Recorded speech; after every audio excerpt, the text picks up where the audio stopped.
Conceito-chave. Episódio 2. Materialismo histórico.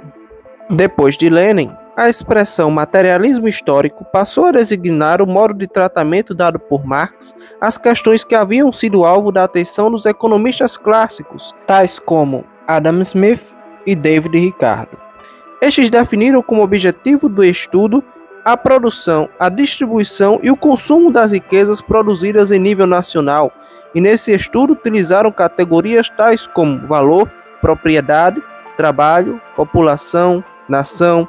Segundo Marx, os economistas concebiam tais categorias como abstrações, constituindo verdades eternas. Por conseguinte, não percebiam que a produção de uma categoria se dá a partir do real, do concreto, que é a produção social da vida. Ele diz: parece correto começar pelo real e pelo concreto, que constituem a condição prévia afetiva, tomando, por exemplo, na economia política, a população, que é a base e o sujeito do inteiro ato social da produção. Entretanto, se examinarmos mais atentamente, perceberemos que isso se revela errôneo. A população é uma abstração. Se negligencio, por exemplo, as classes sociais das quais ela é composta. Por sua vez, essas classes são uma palavra sem sentido. Se por acaso desconheço os elementos sobre os quais elas se fundam, como por exemplo o trabalho assalariado, o capital, etc. E estes pressupõem a troca, a divisão do trabalho, o preço, etc. O capital, por exemplo, sem o trabalho assalariado, sem o valor, o dinheiro, o preço, não é nada. O concreto é concreto porque é a síntese de muitas determinações e, portanto, unidade da multiplicidade. E por isso que ele aparece no pensamento como processo de síntese, como resultado e não como ponto de partida, muito embora seja o verdadeiro ponto de partida e, por conseguinte, o ponto de partida da intuição e da representação. Marx, em Contribuição à Crítica da Economia Política, uma introdução. Ao pensarem as categorias de modo abstrato, os economistas constituíram-nas como racionais e universais, muito embora elas tenham sido construídas a partir de uma sociedade historicamente determinada, a sociedade capitalista, cujas características definem um determinado modo de produção. O objetivo da crítica de Marx à economia clássica foi exatamente fundar o tratamento científico das questões elaboradas pelos economistas clássicos. Para tanto, foi necessário construir categorias capazes de dar conta da dimensão particular e especificamente histórica das sociedades capitalistas e de seu modo de produção. Marx indica que a satisfação das necessidades humanas não é apenas uma entre outras atividades, mas constitui a condição fundamental de toda a história. Assim, ao transformarem pela produção a matéria-prima em matéria humanamente utilizável, os homens não apenas satisfazem necessidades, como também engendram relações sociais, através das quais se relacionam entre si e com a própria natureza. A teoria marxista opõe-se a toda forma idealista de pensamento, ou seja, aquelas formas que pretendem dar o primado teórico ao pensamento, à razão, ao espírito, vistos como realidade primeira, em detrimento das relações sociais, particularmente das relações sociais de produção. Nesse sentido, o materialismo histórico afirma que os fenômenos intelectuais, artísticos, políticos e jurídicos constituem uma superestrutura, determinada em uma última instância pela infraestrutura econômica. Assim sendo, os fatores econômicos constituem a realidade primeira. Essa concepção chama-se materialismo, exatamente porque concebe o elemento material, infraestrutura econômica, como sendo o fundamento. Esse materialismo é histórico porque concebe a formação da infraestrutura e do modo de produção como historicamente determinados. Em suma, para Marx, a filosofia alemã de Strauss, Stirner, Hegel e outros limita-se à crítica das representações, os pensamentos, os conceitos em resumo, de modo geral, os produtos da consciência. Faziam apenas críticas do campo das ideias e não relacionavam ao mundo material. Nenhum desses filósofos ocorreu a ideia de perguntar sobre a conexão entre a filosofia alemã e a realidade e a crítica relacionada ao seu próprio meio material. Portanto, se coloca totalmente ao contrário da filosofia alemã, na qual descrevem a ideologia alemã que desce do céu à terra e que o materialismo histórico faz o oposto, se eleva da terra ao céu. Não é a consciência que determina a vida, mas a vida que determina a consciência. Em uma concepção sociológica, associa-se às críticas formuladas contra a sociedade pelos socialistas anteriores. Refuta, todavia, essas utopias sentimentais e idealistas, base de sistemas da nova organização. Enquanto os socialistas espiritualistas utópicos anteriores, tendo como representantes tais como Robert Owen, Charles Fourier e outros que julgavam poder o homem, através de sua razão e vontade, organizar um mundo novo, graças a um princípio ativo que lhes é peculiar, Marx, divorciando-se desse idealismo, qualifica-o de utópico. Admite em consonância com Hegel e, contrariamente a Descartes, ser a racionalidade das coisas que cria a sua realidade, e não a ideia que precede as coisas na marcha do conhecimento. Em dado sistema de realidades, não há lugar para o conhecimento imediato.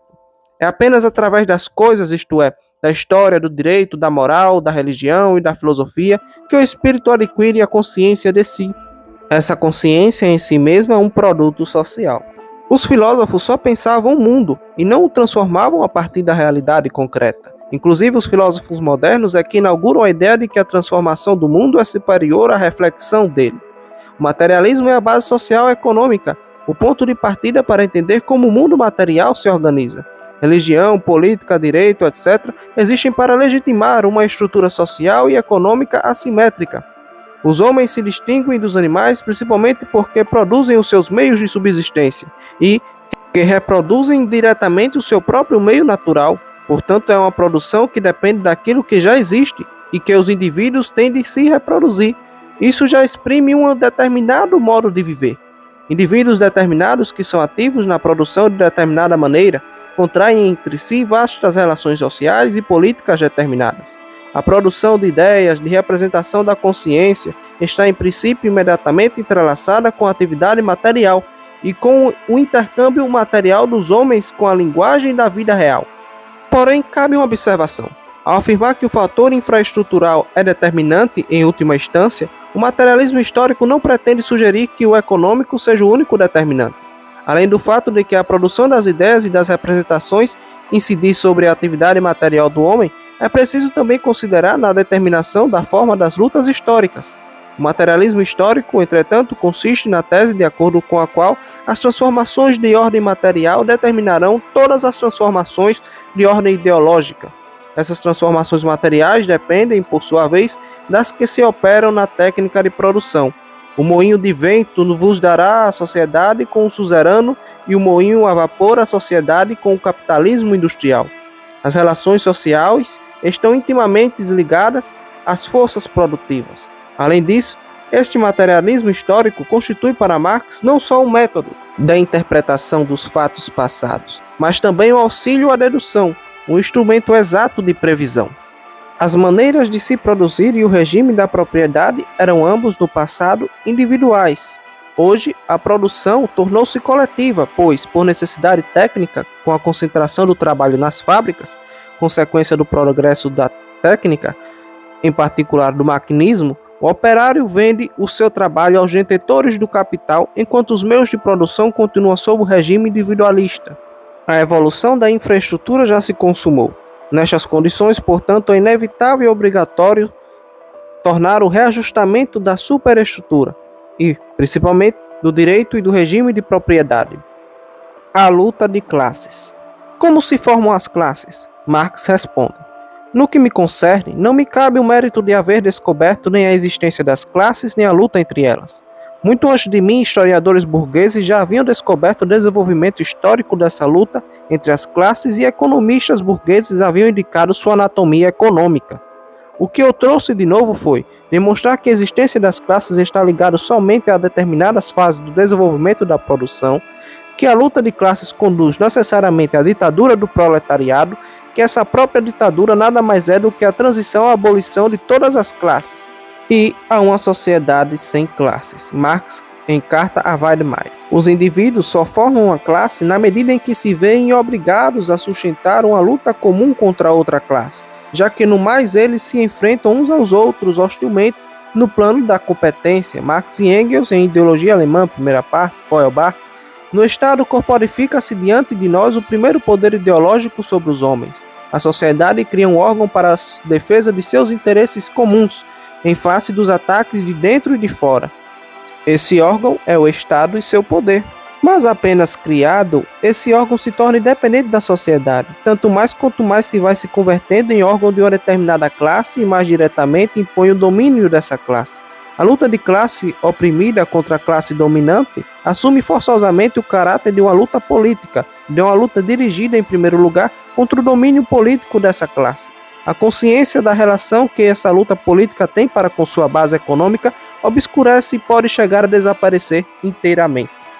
Em Engels, Ludwig Feuerbach e o fim da filosofia clássica alemã, capítulo 4.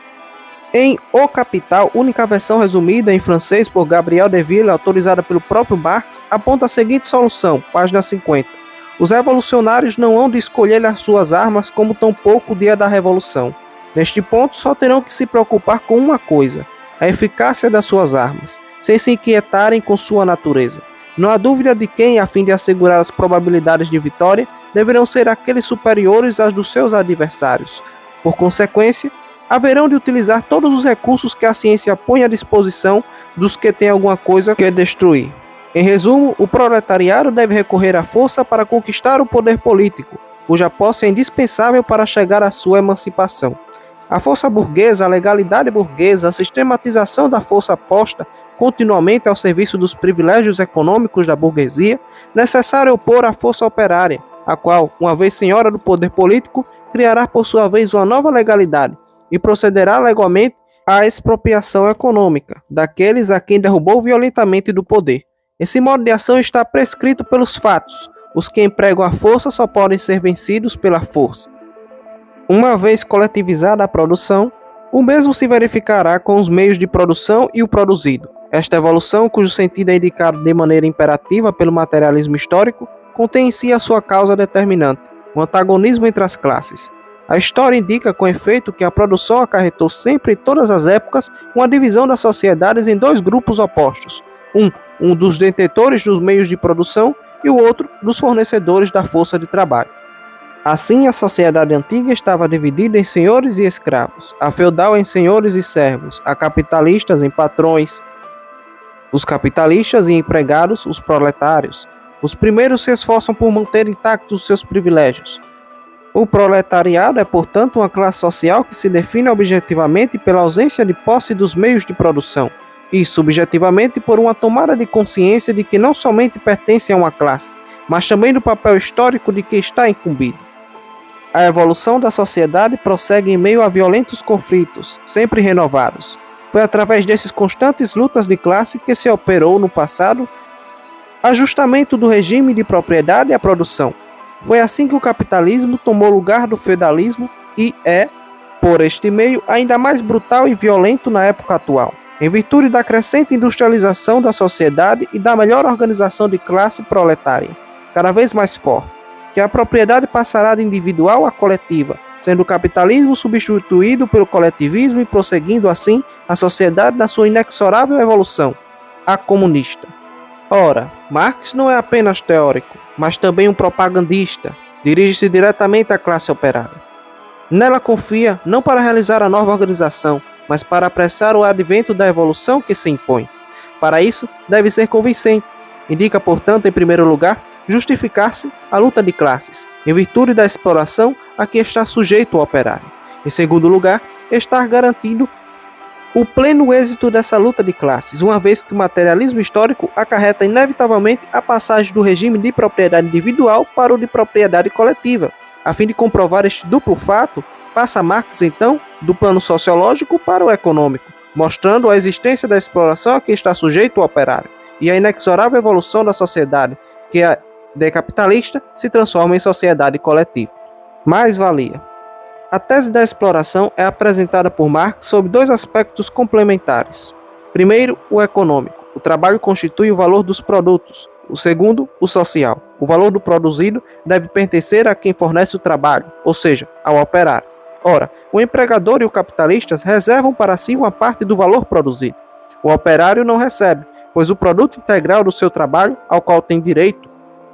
O aspecto econômico dessa exploração é desenvolvido na teoria marxista do valor-trabalho, e o aspecto social vem expresso na teoria da mais-valia. A sua teoria do valor-trabalho nada mais é que o prolongamento consciente da teoria trabalho exposta por Adam Smith e por Ricardo.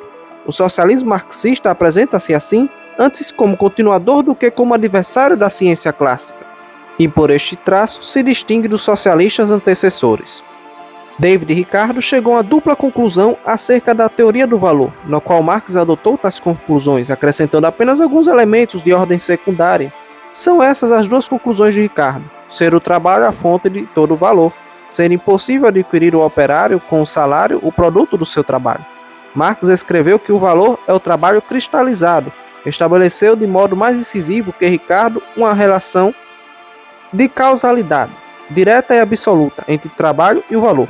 O valor de uma mercadoria será maior ou menor segundo o maior ou menor número de horas necessárias para sua fabricação e produção, tentando então tornar precisa esta medida do valor. Enuncia Marx ser o valor das coisas fixadas pelo quanto de trabalho socialmente necessário à sua produção. Marx, em O Capital, distingue meios de produção e trabalho produtivo. O primeiro se refere a instrumentos, ferramentas, terras, maquinaria. O segundo, a atividade. O aspecto econômico da exploração, deduziu Marx, consequências de ordem social que os clássicos não haviam percebido ou se recusaram a perceber. Consequências essas que podem ser assim resumidas. Sendo todo o valor criado pelo trabalho, justo será aí ter todo o valor às mãos de quem forneceu o trabalho, isto é, do trabalhador. Ora, o trabalhador não recebe o valor integral do seu trabalho. Impossível lhe é, pois, adquirir o produzido com ele. E, assim, é vítima da sociedade capitalista, de uma verdadeira exploração social. Esta exploração não depende, aliás, da vontade do patrão, nem da aquiescência do operário. Decorre da própria natureza das trocas do regime capitalista. Todo o processo de trabalho produz um valor que é inicialmente um valor de uso, isto é, algo útil à vida humana, passível de ser trocado por outro valor de uso, por exemplo, uma vestimenta por sapato. A produção dessas utilidades deve ser avaliada a partir de suas determinações históricas e de acordo com um duplo ponto de vista, segundo sua quantidade e segundo sua qualidade. Por sua vez, o valor de troca é uma forma que a mercadoria assume enquanto relação quantitativa, isto é, como proporção na qual se dará a troca entre os valores de uso. Ele surge com a divisão social do trabalho e, como tal, tende a eliminar a dimensão de utilidade do produto do trabalho e a reduzir o próprio trabalho a uma dimensão abstrata, indiferenciada. Uma vez entendido o conceito base de mais-valia, que em resumo nada mais é que a diferença entre o valor criado pelo trabalho dos trabalhadores e o valor que é apropriado pelos capitalistas como lucro, Marx, além disso, distingue dois tipos de mais-valia: mais-valia absoluta e mais-valia relativa. A absoluta é entendida através da extensão da jornada de trabalho. Isso significa que os capitalistas prolongam o tempo de trabalho dos trabalhadores, além do necessário para produzir o valor equivalente ao seu salário. Por exemplo, se um trabalhador precisa trabalhar 8 horas para produzir o valor de seu salário, mas é obrigado a trabalhar 10 horas, pois 2 horas adicionais representam a mais-valia absoluta. Tem também a relativa. É entendido por meio de aumento da produtividade do trabalho, cumprindo o tempo necessário para produzir produtos e aumentando a proporção de tempo de trabalho excedente em relação ao tempo total de trabalho.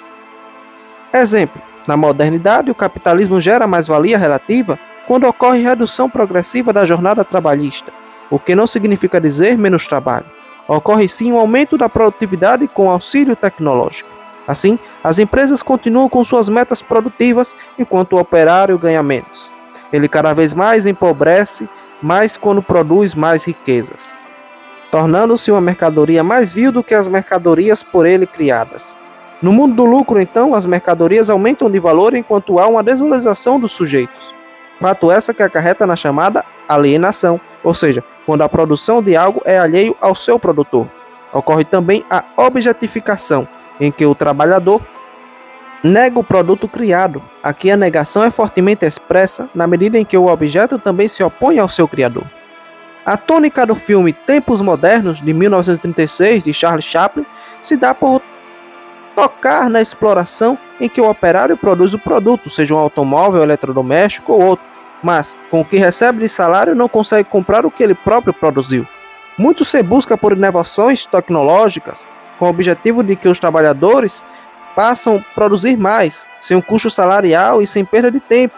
Crítica essa que culmina no filme, na máquina em que os operários deveriam utilizar para fazer suas refeições a fim de não interromper suas funções. É importante ressaltar que Marx considerava a alienação como uma condição histórica específica do capitalismo, em contraste com formas pré-capitalistas de produção. Ele via a superação da alienação como parte fundamental do objetivo revolucionário do socialismo, no qual os meios de produção seriam socializados e a classe trabalhadora teria controle sobre seu próprio trabalho e a produção em geral.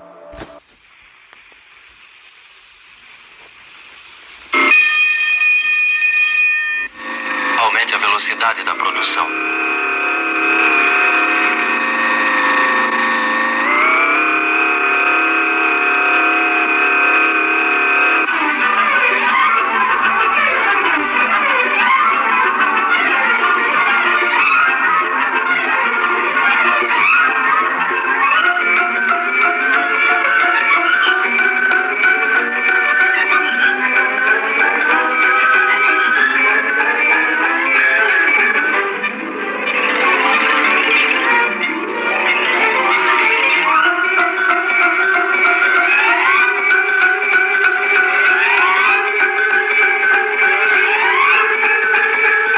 Ficou maluco.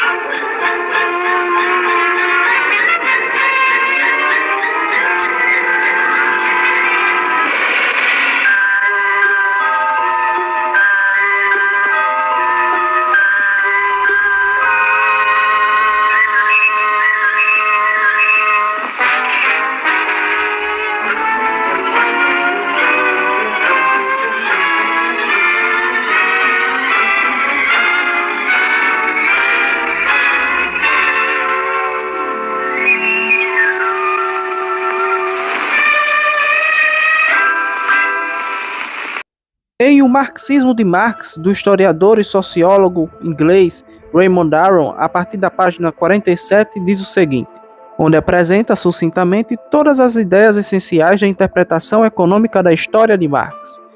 A primeira ideia, e ideia essencial, é que os homens entram em determinadas relações necessárias que são independentes de suas vontades. Convém, em outros termos, seguir o movimento da história, analisando a estrutura das sociedades, as forças de produção e as relações de produção, e não tornando como origem da interpretação a maneira de pensar dos homens, as relações sociais que se impõem aos indivíduos, feita a abstração de suas preferências, e a compreensão do processo histórico fica condicionada pela inteligência dessas relações sociais supraindividuais. Em segundo lugar, em toda sociedade podem se distinguir a base econômica ou infraestrutura e a superestrutura. A infraestrutura constitui-se essencialmente por forças e relações de produção, enquanto na superestrutura figuram as instituições jurídicas e políticas, ao mesmo tempo que as maneiras de pensar, as ideologias, as filosofias. Em terceiro lugar, o propulsor do movimento histórico é a contradição, em certos momentos, do devir entre forças e relações de produção.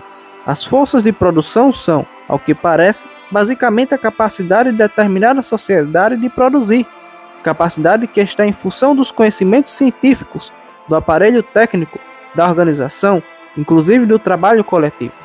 As relações de produção, que não estão definidas com inteira precisão neste texto, parecem ser essencialmente caracterizadas pelas relações de propriedade.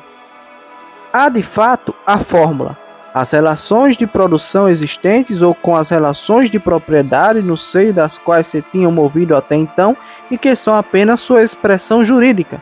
As relações de produção, entretanto, não se confundem necessariamente com as relações de propriedade, ou pelo menos as relações de produção podem incluir, para além das relações de propriedade, a divisão de renda nacional, mais ou menos estreitamente determinada pelas relações de propriedade.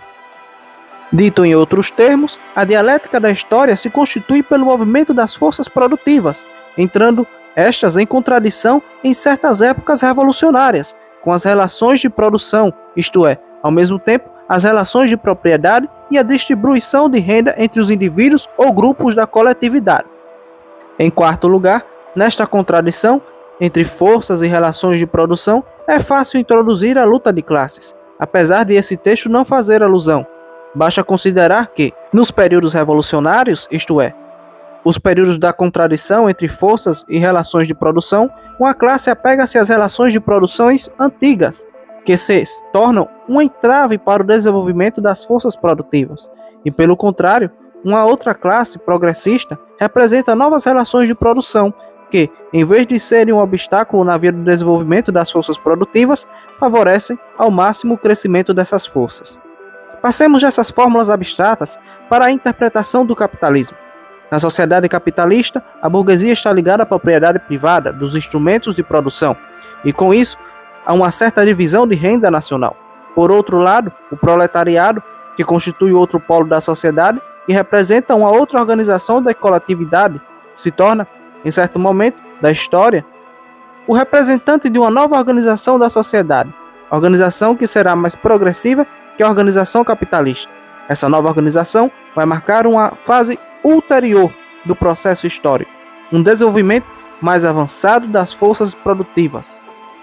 Quinto, essa dialética das forças e das relações de produção sugere uma teoria das revoluções. De fato, nesta visão de história, as revoluções não são acidentes políticos, mas expressão de uma necessidade histórica. As revoluções preenchem funções necessárias e se produzem quando lhes dão as condições. As relações de produção capitalistas desenvolveram-se primeiramente no seio da sociedade feudal. A Revolução Francesa se deu no momento em que novas relações de produção capitalistas haviam chegado a um certo grau de maturidade. Pelo menos nesse texto, Marx prevê um processo análogo para a passagem do capitalismo ao socialismo. As forças de produção devem desenvolver-se no seio da sociedade capitalista. As relações de produção socialistas devem amadurecer no seio da sociedade atual, antes de se produzir a revolução que há de marcar o fim da pré-história. Foi em razão dessa teoria das revoluções que a Segunda Internacional, a social-democracia, deixou-se levar a uma atitude relativamente passiva. Devia-se fazer amadurecer as forças e as relações de produção do futuro antes de se eclodir uma revolução. A humanidade, diz Marx, só se coloca problemas que pode resolver. A social-democracia temia fazer eclodir cedo demais a revolução, por isso, aliás, nunca o fez. Sexto, dentro dessa interpretação histórica, Marx não distingue apenas infra e superestrutura, mas opõe a realidade social e a consciência. Não é a consciência dos homens que determina a realidade, pelo contrário, é a realidade social que determina sua consciência. Daí, então, uma concepção de conjunto, segundo a qual se deve explicar a maneira de pensar dos homens pelas relações sociais em que estão integrados. Proposições deste tipo podem servir de fundamento ao que se chama atualmente de sociologia do conhecimento. Sétimo, último tema, enfim, incluindo esse texto, Marx fez o esboço das etapas da história humana, da mesma forma que Augusto Comte distinguia os membros do dever humano a partir das maneiras de pensar. Marx distinguiu as etapas da história humana a partir dos regimes econômicos e determinou 4 regimes econômicos, ou, para empregar sua expressão, 4 modos de produção, que denominou asiático, antigo, feudal e burguês. Esses 4 modos podem ser divididos em 2 grupos. Os modos de produção antigo, feudal e burguês se sucederam na história do Ocidente. São as 3 etapas da história ocidental, cada uma caracterizada por um tipo de relação entre os homens que trabalhavam. O modo de produção antigo é caracterizado pela escravidão, o modo de produção feudal pela servidão e o modo de produção burguês pelo salário. São 3 modos distintos de exploração do homem pelo homem. O modo de produção burguês constitui a última formação social antagônica, porque, ou na medida em que o modo de produção socialista, isto é, dos produtores associados, não comportará mais a exploração do homem pelo homem, nem a subordinação dos trabalhadores manuais a uma classe detentora tanto da propriedade dos meios de produção quanto do poder político. Em compensação, o modo de produção asiático não parece constituir uma etapa da história ocidental. Daí os intérpretes de Marx terem discutido infatigavelmente a unidade, ou não unidade, do processo histórico. De fato, se o modo de produção asiático caracteriza uma civilização distinta da ocidental, há a probabilidade de diversas linhas de evolução histórica de acordo com os grupos humanos. Por outro lado, o modo de produção asiático não parece definir-se pela subordinação dos escravos, dos servos ou dos assalariados a uma classe possuidora dos instrumentos de produção, mas pela subordinação de todos os trabalhadores ao Estado. Se tal interpretação de modo de produção asiático for verdadeira, a estrutura social não estaria caracterizada pela luta de classes no sentido ocidental do termo, mas pela exploração da sociedade inteira pelo Estado ou pela classe burocrática. O caráter contraditório do capitalismo se exprime no fato de que o crescimento dos meios de produção, em vez de se traduzir pela elevação do nível de vida dos operários, se traduz por um duplo sentido de proletarização e pauperização. Marx não nega que entre os capitalistas e proletários se situam hoje múltiplos grupos intermediários de artesãos, pequenos burgueses, vendedores, camponeses e proprietários, mas confirma duas proposições. Primeiramente, à medida que evolui o regime capitalista, a tendência à cristalização das relações sociais em dois grupos, e apenas dois, com os capitalistas de um lado e os proletários de outro. Em segundo lugar, duas classes, e apenas duas, representam uma possibilidade de regime político e uma ideia de regime social. As classes intermediárias não têm iniciativa nem dinamismo histórico. Somente duas classes podem pôr sua marca na sociedade. Uma é a classe capitalista, a outra a classe proletária. No dia do conflito decisivo, cada uma será levada a aderir seja aos capitalistas, seja aos proletários. No dia em que a classe operária tiver tomado o poder, uma ruptura decisiva se terá estabelecido com o curso da história precedente. De fato, o caráter antagônico de todas as sociedades conhecidas até hoje desaparecerá. Marx escreveu: assim que, no decorrer do desenvolvimento, desaparecerem os antagonismos de classe e que toda a produção esteja concentrada nas mãos dos indivíduos associados, o poder público perderá seu caráter político. O poder político, propriamente dito, é o poder organizado de uma classe para oprimir outra. Se, na luta contra a burguesia, o proletariado for levado a se unir como classe, se, por meio de uma revolução, se constituir classe dominante e, como tal, suprimir violentamente as antigas relações de produção, então estará abolindo, ao mesmo tempo que a esse sistema de produção, as condições de existência do antagonismo das classes. Nesse momento, ele abole as classes em geral e, com isso, sua própria dominação de classe. A antiga sociedade burguesa, com suas classes e seus conflitos de classe, cede lugar a uma associação em que o livre desabrochar de cada um é a condição mesma para o livre desabrochar de todos. Tendo todas as sociedades se dividido em classes inimigas, a sociedade atual capitalista não se diferencia, de certo modo, das que a precederam. Apresenta, no entanto, certas características sem precedentes. Primeiramente, a burguesia, a classe dominante, é incapaz de sustentar seu reino, sem revolucionar sempre os instrumentos de produção. A burguesia, como diz Marx, não pode existir sem alterar constantemente os instrumentos de produção, as relações de produção e, por consequente, o conjunto das condições sociais. Pelo contrário, a primeira condição de existência para todas as classes industriais anteriores era a conservação incólume do antigo modo de produção. Durante sua dominação de classe, que ainda não completou seu século, a burguesia criou forças produtivas mais maciças e colossais que todas as gerações anteriores em conjunto. Por outro lado, as forças de produção que vão suscitar os regimes socialistas estão amadurecendo no seio da presente sociedade.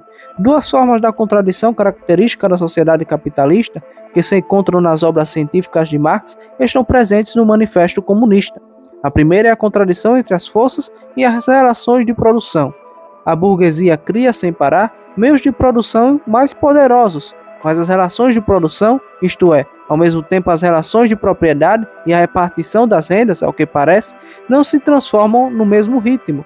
O regime capitalista é capaz de produzir cada vez mais. Apesar desse crescimento das riquezas, e miséria permanece, no entanto, o quinhão da maioria.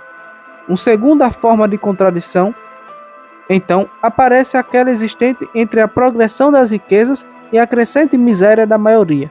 Dessa contradição virá, mais cedo ou mais tarde, uma crise revolucionária. O proletariado, que constitui e constituirá cada vez mais a imensa maioria da população, vai se constituir como classe, isto é, como uma unidade social aspirando à tomada do poder e à transformação das relações sociais. Ora, a revolução do proletariado vai diferir em sua natureza de todas as revoluções do passado. Todas as revoluções do passado foram feitas por minorias, em benefício de minorias. A revolução do proletariado será feita pela imensa maioria em benefício de todos. A Revolução Proletária vai marcar o fim das classes e do antagonismo da sociedade capitalista. Essa revolução culminará na supressão simultânea do capitalismo e das classes. Será a obra dos próprios capitalistas. Na obra A Teoria Marxista Hoje, no capítulo denominado A História no Pensamento de Marx, a professora de filosofia brasileira Marilena Chauí irá trabalhar os conceitos de desenvolvimento e devir. Ao evidenciar que a distribuição dos constituintes do processo de trabalho determina a forma de produção, isto é, as relações de produção determinam as forças produtivas, e que a distribuição, pressuposto do processo de produção, é resposta por este como um momento que lhe é imanente, Marx pode elaborar o conceito de modo de produção. Este se define como a determinação das forças produtivas pelas relações de produção e pela capacidade do processo produtivo de repor como um momento interno necessário aquilo que, de início, lhe era externo. O conceito de modo de produção esclarece uma distinção que opera no tratamento dado por Marx à história, a distinção entre devir e desenvolvimento. Devir é a sucessão temporal dos modos de produção ou o movimento pelo qual os pressupostos de um novo modo de produção são condições sociais que foram postas pelo modo de produção anterior e serão respostas pelo novo modo. O desenvolvimento é o movimento interno de um modo de produção para repor seu pressuposto, transformando-o em algo posto. Refere-se, portanto, a uma forma histórica particular, ou melhor, é a história particular de um modo de produção, cujo desenvolvimento é dito completo quando o sistema tem a capacidade para repor internamente e por inteiro o seu pressuposto. Uma forma histórica está desenvolvida quando se tornou capaz de transformar no momento interior a si aquilo que, no início, lhe era exterior, proveniente de uma forma histórica anterior, ou seja, quando realiza uma reflexão, de tal modo que a exterioridade é negada como exterioridade para ser posta como interioridade na nova formação social. O devir temporal se refere ao surgimento das forças produtivas, portanto, às mudanças nas relações dos homens com a natureza, podendo ser pensado como linear, sucessivo e contínuo. O desenvolvimento imanente de sua forma histórica se refere à reflexão realizada pelo modo de produção ou movimento cíclico, pelo qual retorna a seu ponto de partida para repor seus pressupostos. No entanto, justamente porque se trata de uma reflexão realizada pela forma histórica, o retorno ao ponto de partida o altera, de maneira que o desenvolvimento não é um eterno retorno ao mesmo, e sim dialético, atividade imanente e transformadora que nega a exterioridade do ponto de partida ao interiorizá-lo para poder conservar-se e, ao fazê-lo, põe uma nova contradição no sistema. A distinção entre devir e desenvolvimento não significa que Marx não os tenha pensado juntos, pois o devir depende do desenvolvimento, ou seja, do que acontece à forma completa de um modo de produção, para que ela possa colocar os pressupostos de modo de produção seguinte. A forma completa termina quando, ao repor completamente seus pressupostos, põe uma contradição interna nova que ela não pode resolver sem se destruir. Essa contradição insolúvel é pauta por ela e se torna pressuposta na forma social seguinte. O desenvolvimento completo revela a finitude da forma histórica e a experiência a infinitude do devir. Em outras palavras, é impossível pensar o devir sem o desenvolvimento e este sem aquele, pois a sucessão temporal das formas históricas ou dos modos de produção depende da reflexão de cada uma delas ou de seu desenvolvimento completo. O entrecruzamento necessário do devir e do desenvolvimento explica a afirmação: o novo nasce dos escombros do velho. Agora somos convidados a pensarmos os conceitos de formas pré-capitalistas e forma capitalista.